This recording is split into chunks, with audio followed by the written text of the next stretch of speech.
नमस्कार, भिवंडी वृत्तांमध्ये आपले हार्दिक स्वागत। आज बघूया भिवंडी वृत्तांनी टिपलेल्या आजूबाजूच्या परिसरातील काही क्षणाचे। लेबर फ्रंट युनियनच्या वतीने एका पत्रकार परिषदेचे आयोजन ॲडव्होकेट व शेलारचे सरपंच, लेबर फ्रंटचे मनपा युनिट भिवंडीचे अध्यक्ष किरणजी चन्ने यांच्या अध्यक्षतेखाली पत्रकार परिषद घेण्यात आली। या प्रसंगी लेबर फ्रंटचे पदाधिकारी, बापाचे बापचे संपादक संतोष चव्हाण, संतोषजी सावळी, मनसे हे लोक हजर होते। मी आपल्याला सांगू इच्छितो की दिवाळी सणानिमित्ताने सर्वच महानगरपालिकांमध्ये सानुग्रह अनुदानाची घोषणा झालेली आहे। आपण जर मुंबई म्हणतोय त्या ठिकाणी घोषणा झालेली आहे। इतर महानगरपालिकांचा जर आपण विचार केला तर साधारणतः 15,000च्या वर किंवा 15,000 इथपर्यंत सगळ्या ठिकाणी सानुग्रह अनुदानाची घोषणा झालेली आहे। भिवंडी महानगरपालिकेचे विद्यमान आयुक्त यांच्या समवेत सर्वच युनियनची बैठक दिनांक 1/11/2023 रोजी त्यांच्या दालनात झाली। त्यावेळी आम्ही असा मुद्दा उपस्थित केला की यावेळी बजेटमध्ये 6 कोटीची तरतूद अनुदानापोटी केलेली आहे। कामगारांची संख्या पाहता प्रत्येक कामगाराला 14,200 रुपये सानुग्रह अनुदान देणं हे महानगरपालिकेच्या बजेटरी प्रोव्हिजननुसार बंधनकारक आहे। त्यामुळे त्याच्यामध्ये 1,000 रुपये अजून वाढवून द्यावे, कारण साधारणतः गेल्या 20 वर्षाच्या कालावधीपासून या महानगरपालिकेमध्ये युनियन चालवत असताना प्रत्येक दिवाळीच्या सणाच्या सानुग्रह अनुदानाच्या बोलणीच्या वेळी जर बजेटरी प्रोव्हिजननुसार आम्हाला 14,200 रुपये देणं बंधनकारक होतं, तर आम्ही 1,000 रुपयाची जास्तीची मागणी केली आणि सांगितलं की 15,200 रुपये द्या। त्यामुळे त्या दिवशी बोलणी फिसकटली। आयुक्तांनी असं सांगितलं की 2 दिवसामध्ये आपण बैठक पुन्हा सर्व युनियन सोबत घेऊ। काल अचानक पश्चिमचे आमदार, त्यांच्यासोबत काही महानगरपालिकेच्या मर्जीतल्या युनियन यांनी कुठल्याही पद्धतीचा पत्रव्यवहार महानगरपालिका न करता आतल्या खोलीत जाऊन त्यांच्या दालनामध्ये गुपचूप मीटिंग घेतली आणि 13,500 रुपये सानुग्रह अनुदान देतो अशी घोषणा केली। त्याबाबतच्या अनेक बातम्या वृत्तपत्रामध्ये आलेल्या आहेत। पहिल्यांदा आम्ही माननीय आयुक्तांच्या या कृतीचा निषेध करतो की त्यांनी महानगरपालिकेतील युनियनचा अवमान केलेला आहे आणि एका उच्च पदस्थ अधिकाऱ्याला ही कृती शोभनीय नाही। आम्हाला अशी आशा होती दिवाळीच्या सणामध्ये त्यांचा आनंद द्विगुणित कसा होईल याच्यासाठी जास्तीची रक्कमची मागणी करू शकतो, परंतु जी निर्धारित रक्कम महानगरपालिकेच्या बजेटमध्ये आहे ती देण्याऐवजी त्याच्यापेक्षा कमी रकमेची घोषणा करणे आणि त्याचं श्रेय लाटणे, या श्रेयवादातून मला वाटतंय कामगारांची धादांत फसवणूक केलेली आहे। कामगारांच्या तोंडाला पानं पुसलेली आहे। लोकप्रतिनिधीचं कर्तव्य आहे की लोकप्रतिनिधींनी शेवटी कामगार या ग्रामीण क्षेत्रातील आणि शहरातील भिवंडीतीलच आहे, त्यामुळे त्यांना कायद्याप्रमाणे तरी जी बजेटरी प्रोव्हिजन त्याप्रमाणे तरी त्यांना सानुग्रह अनुदान मिळालं पाहिजे। याच्यासाठी प्रयत्न न करता कमी रक्कम घोषित करणं आणि त्याच्यामध्ये देखील आम्ही आता दिवाळीला तुम्हाला 12,000 रुपये देतो आणि 1,500 रुपये नंतर देऊ। मी आपल्याला आठवण करू देऊ इच्छितो की तत्कालीन आयुक्त म्हसे 2016 मध्ये आम्ही सानुग्रह अनुदान मिळावं म्हणून आंदोलन केलं होतं। त्यावेळचे 4,500 रुपये आजपर्यंत दिलेले नाहीत।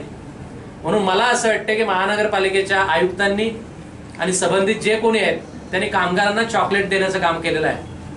त्यामुळे पुढचे 1,500 भेटतील याची काय शाश्वती नाही, म्हणजे एक प्रकारे कामगारांची फसवणूक आहे। आमचं असं म्हणणं होतं आयुक्तांनी दिलेल्या आकडेवारीनुसार 32 कोटी वसुली या दिवाळीच्या 1-2 महिन्यामध्ये झालेली आहे आणि ती इतर मागच्या दिवाळीपेक्षा जास्त आहे। दुसऱ्या महत्वाची गोष्ट की चर्चा करत असताना महानगरपालिकेचे आयुक्त असे म्हणाले की टोरेंट पॉवर लिमिटेड कंपनीला 285 कोटी रुपये माफ करावे लागले। त्या बाबतीमध्ये आमचं असं म्हणणं आहे की 285 कोटी ही रक्कम जी आहे ही भिवंडीच्या महानगरपालिकेच्या क्षेत्रामध्ये राहणाऱ्या जनतेची आहे आणि तिचा सदुपयोग जनतेच्या विविध विकासाच्या कामासाठी होणं अत्यंत आवश्यक आहे आणि म्हणून आम्ही असा पावित्र्य घेतला की 285 करोड रुपये शासनाने परत करावे, म्हणून महानगरपालिकेचे कर्मचारी आंदोलन करतील आणि ते पैसे कामगारांची देणी आणि जनतेच्या विकास कामासाठी वापरावे. परंतु या आंदोलनाला बगल देण्यासाठी काल अत्यंत षडयंत्रपूर्वक एका खोलीमध्ये गुपचूप बोलणी करून आयुक्तांनी आणि लोकप्रतिनिधींनी 13,500 रुपये सानुग्रह अनुदानाची घोषणा करण्याबरोबरच भिवंडीच्या जनतेच्या कष्टाचे जे 285 कोटी रुपये टोरेंट कंपनीला माफ करण्यात आलेले आहेत, ती जनतेची ही फसवणूक केलेली आहे. म्हणून या कृतीचा आम्ही जाहीर निषेध करत आहोत. आणि म्हणून भिवंडी महानगरपालिकेच्या मनमानी कारभाराच्या विरोधामध्ये जे निश्चित आंदोलन आहे ते 9 तारखेला 11 वाजता प्रांत कचेरीवर होईल. आणि आमची मागणी असेल की सानुग्रह अनुदानापोटी कामगार कर्मचाऱ्यांना एक हाती दिवाळीच्या सणापूर्वी 15,200 रुपये दिले पाहिजेत. आणि जे 285 कोटी रुपये भिवंडीच्या जनतेच्या कष्टाचे पैसे टोरेंट सारख्या अत्यंत भ्रष्टाचारी लुटारू अत्याचार करणाऱ्या कंपनीला माफ केले गेलेले आहेत, त्याची वसुली करण्यासाठी देखील कामगार रस्त्यावर उतरतील. आणि पुढील काळामध्ये हे आंदोलन अत्यंत गतिमान केलं आणि जनतेचाही सहभाग याच्यामध्ये नोंदवला जाईल. टोरेंटोचं आंदोलन झालं, ते थांबलेलं नाही. आता देखील टोरेंटोच्या विरोधात पर्सनली कंझ्युमरच्या माध्यमातून नोटीस देण्याचं काम टोरेंट अत्याचार विरोधी संघर्ष समिती भिवंडीचा संयोजक म्हणून माझ्याकडनं सुरू आहे. त्यामुळं टोरेंटचं आंदोलन शेवटपर्यंत लढत राहू. परंतु त्याचबरोबर जे जनतेचे 285 कोटी रुपये शासनाने आणि काही तथाकथित स्थानिक पुढाऱ्यांनी महानगरपालिकेच्या अधिकाऱ्यांनी षडयंत्र करून त्यांना माफ केलेला आहे, हा फार मोठा स्कॅम आहे. याचीही चौकशी झाली पाहिजे. या मागणीसाठी 9 तारखेला कामगारांच्या वतीनं ठरल्याप्रमाणे मोर्चा काढण्यात येणार आहे. हे सांगण्यासाठी आजची पत्रकार परिषद या ठिकाणी आयोजित करण्यात आलेली आहे. 1 नवंबर को महानगर पालिका की तरफ से सबको दिवाली सानुग्रह अनुदान के लिए पत्र आया था कि इस दिन हमारी बैठक है, मीटिंग है, आप आइए. उस दिन भिवंडी की जितनी भी मनपा की यूनियन है उस दिन सब उस दिन हाजिर हुई थी.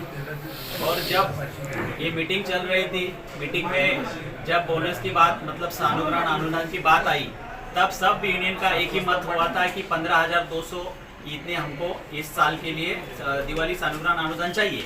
लेकिन इस बात पे आयुक्त ने नकार दिया कि हम दे नहीं सकते, परिस्थिति नहीं है. इस वजह से उस दिन की मीटिंग हमारी कैंसिल हुई और 2 दिन बाद मीटिंग होने वाली थी, ऐसा आयुक्त ने हमको कहा. लेकिन उसके बाद में कल हमको पता चला कि कुछ यूनियन ने यहाँ के जो लोग प्रतिनिधि हैं उनके साथ मिलकर गुपचुप जाके मीटिंग कर ली और जो दिवाली के सानुग्रह अनुदान का विषय है उन्होंने डिक्लेयर किया. मुझे सुबह ही एक कर्मचारी का फोन आया था जो उस यूनियन में है. उन्होंने कहा सर ये ऐसा हुआ है. तो हमने उस बारे में उनको सीधा बताया कि इस बारे में हमने कुछ भी अभी तक राय नहीं, हमने 15,200 की जो बात रखी थी उस पर ही कायम है और वही हमको चाहिए. तो आप ये सोचिए कि जिस यूनियन ने वहाँ पे जाके ये मीटिंग की है और अनुदान जाहिर किया है, उनके ही यूनियन में काम करने वाले लोगों को भी उस बात का पता नहीं है, कामगारों को पता नहीं है. कामगार सिर्फ इस बात पे रुके हैं कि हमको 15,200 चाहिए क्योंकि वो उनका हक है और उसके लिए हम सब यूनियन मिलकर लड़ रहे हैं.